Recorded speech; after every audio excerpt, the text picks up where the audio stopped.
Yo, good morning mga troops. Ayun, eto, putik.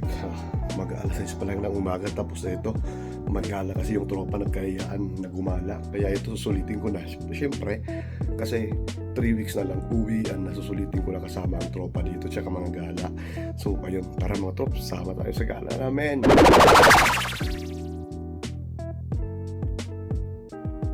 Ayun nga mga troops, swerte at tsamba at naimbitahan na naman tayo sa gala ng mga tropa dito. Tapos dahil sakto Sabado ay day off ko, kaya syempre sama na tayo, sulitin na ang araw na habang nandito pa sa Kamloops. Medyo kulang-kulang ako sa video sa gala naming ito kasi panay tulog lang ako sa biyahe. Closing pa kasi ako ng gabi tapos naglaba pa kaya mga alas 3 na ako nakatulog. Tapos eto na nga mga troops, first stop namin ay dito sa Salmon Arm. Ayan, dito na kami sa may wharf nila. Tapos eto mga troops, ito daw yung palatandaan kung gaano kataas yung tubig pag natunaw na yung snow. Ayan, bali 2012 yung may pinakamataas na tubig na natunaw galing sa snow. Sa ngayon parang ang baba kasi. Parang hindi kasi masyadong nag-snow nitong nakaraang 2 taon, baka dahil na rin to sa climate change. Tapos eto, lakad-lakad lang dito sa parang tulay nila. May parang cafe rin dito, tapos pwede rin pala kaming bumaba sa baba kaso sarado pa. Baka dahil masyadong maaga kami o kaya hindi pa talaga season. Tapos sayang, hindi ko na ibaba yung drone ko dito. Kaya eto, picture-picture na lang, kunting pitik lang kasama ang mga tropa. Grabe, nakakamangha talaga ang ganda ng view mga troops. Tapos syempre, enjoy din kasi kasama yung tropa. Tapos eto na nga, nakarating na kami dito sa Sicamous, dito sa pupuntahan namin na hot pool dito sa Crazy Creek. Sayang nga hindi pa bukas yung ibang mga spot nila dito katulad ng falls tsaka nung hanging bridge. Next week pa daw ang bukas, sa April 1 pa. Kaya eto, naghanap na lang muna kami ng magandang spot na pwede mag picture-picture o kaya video-video. Tapos eto, pumunta kami sa isang parang resort dito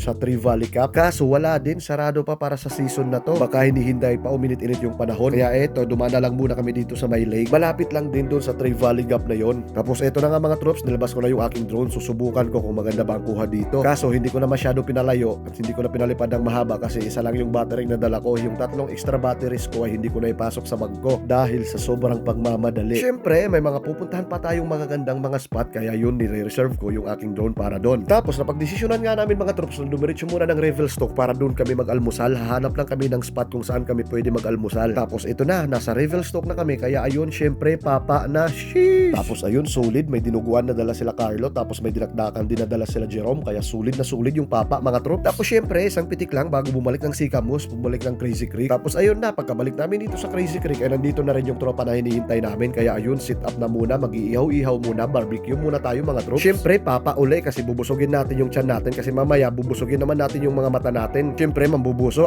maliligo. Tapos ayun nga, nagpaalam nga ako dito kung pwede ako magpalipad ng drone dito pero sabi nila bawal daw kasi may nagkakamping daw sa likod, baka may mabusuhan ako or may makunan akong video na may mga ginagawang private. Pero bumalik ako para magpaalam uli kasi pinaliwanag ko na hindi ko naman papaliparin ng mataas para lang sabihin, para makakuha lang kami ng picture na kami magkakasama talaga lahat. Kumbaga pang vlog lang. Tapos ayun, pumayag naman kaya eto, ganito lang, simpleng kuha lang, goods na yan mga troops. Tapos eto, ihaw na tayo. Tapos yan lang ang bag ko, steak lang. Troops.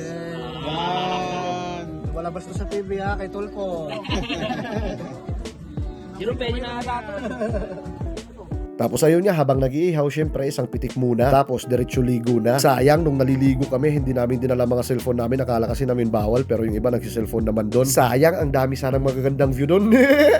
Joke lang. Tapos eto mga troops, tapos na nga maligo. Ito, nagbihis na rin na ako. Tapos konting dasal-dasal lang, tapos biyahe na naman. Tapos ayun nga mga troops, pagkaalis nga namin ay may dinaanan lang kami dito na gumagawa ng mga ice cream. Sabi nila, kilala daw to, tsaka masarap daw tong mga ice cream nila dito. Kaya tara, subukan natin. Oo nga, parang ang sarap nga. Tapos ang ganda pa ng pagkakahulma ni ating bantay. Ng mga cone pala, ng mga apa pala nila dito. Ano ba yan? Kung ano-ano na pinagsasabi ko. Tapos ayun na mga troops, papa na naman ng ice cream. Goods na goods, ang sarap mga troops. Dito kahit winter, may ice cream pa rin mga troops. Lalo na ngayon, winter is over na. Tapos ang kagandahan pa dito mga troops kasi ang gatas na ginagamit sa paggawa ng ice cream nila ay fresh na fresh talaga. Galing daw dito sa mga baka nila. Ayan nga, sa likod nga ng ice cream store nila ay may mga baka sila dito. Tapos dito na rin siguro sa tabi yung factory nila. Ang cute. Tapos may isa pa ditong miming na ang taba-taba. Ming. Taba? Uy, takot. Tapos ayun nga mga troops, may akyatin kaming bundok na grabe ang taas at sigsag nakakalula. Snowboard ka pa baba, diretso-diretso. Tingnan yan, grabe naman to. Grabe talaga mga troops, nalulula na ako, nangungulubot na yung aking egg yolk. Grabe kasi ang taas ang tarik ng daanan tapos wala man lang mga harang sa gilid. Well, binibenta sa ano yun? Ayan. Kahit pwede rin kwenta, hindi ko rin yan. Grabe, nakakatakot. Ayun, akala ko ako lang yung natatakot. Pati rin pala yung mga kasama ko, medyo natatakot din pala. Bali, hindi na nga pala kami nakaakyat dun sa pinakatuktok talaga, dun sa may overlooking view talaga kasi may snow pa sa daan. Sayang, napakalapit na lang sana, ilang minuto na lang ay nandun na kami sa pinakatuktok sa may overlooking view. Kaso ayan, yung daan na nasa likod namin ay may snow pa talaga kaya hindi pa maaakyat, delikado pa. Tapos kung nakarating sana kami dun sa pinakatuktok ay ganito sana yung view namin dun. Tapos dito sa kahoy na to ay dito ka tatayo para magpa-picture para kitang-kita talaga yung view sa likod. Kaso sa tingin ko nakakalula pa rin. Kasi nakita ko sa mga dating mga kakilala ko na pumunta na dito dati last year ay parang nakatagilid pa rin tong kahoy na to, parang nakaslant kaya medyo nakakatakot pa rin. Pero buti dala ko si Neo kaya eto pinalipad ko na lang, pinalayo ko na lang siya na lang kukuha ng magandang view para sa amin. Kaya tara mga troops, panoorin na natin ang magandang view dito sa pinuntahan namin. Sometimes life is good, but then the trouble comes my way. But whatever happens, Lord, I thank you for this day. And when I'm feeling troubled, lift my hands and pray that you will be done in the rain or sun. Oh, it's a beautiful day. I don't want to act too high and mighty, cause tomorrow I'll be fall down on my face. Lord, I thank you for sunshine, thank you for rain, thank you for joy, thank you for pain. It's a beautiful day, it's a beautiful day. Lord, I thank you for sunshine, thank you for rain, thank you for joy, thank you for pain. It's a beautiful day, it's a beautiful day. I wanna thank you, Lord, for love and care and blessing that we share. I thank you, Lord, for food we eat, for all the friends we meet. I thank you, Lord, for love we share, for every tears. I thank you, Lord, that you are cared when I'm not scared. I thank you, Lord, for every day. I wanna thank you, Lord, that you are stay. I thank you, Lord, for guiding. And then I thank you for the blessing, because no one cannot do my and mighty, cause tomorrow I'll be fall down on my face.